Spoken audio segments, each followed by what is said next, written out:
Recently I had a really challenging rescue.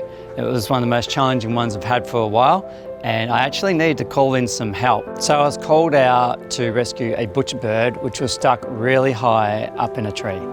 On arrival, I realised that I wasn't going to be able to reach it by poles. I couldn't climb the tree because the branches were just too thin and too weak out where the bird was. So I went to the next step and called the fire brigade, and luckily they were able to attend.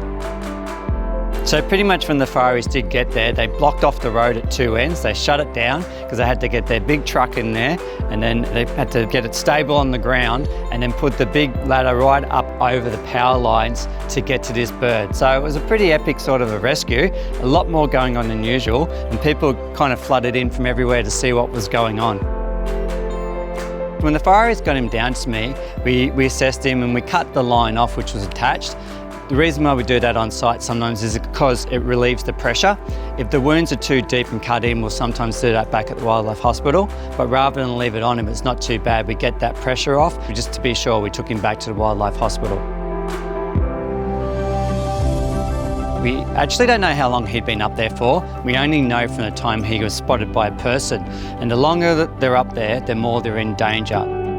So the little butcher bird, who was named Victor, after spending a couple of days at the wildlife hospital, was all good to go. We got to take him back, got to do that release, which is always a great feeling, and I'm sure he was stoked as well.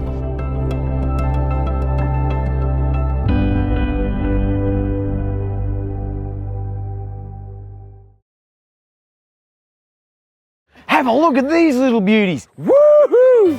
Click on the links to see more videos just like this, and don't forget to subscribe.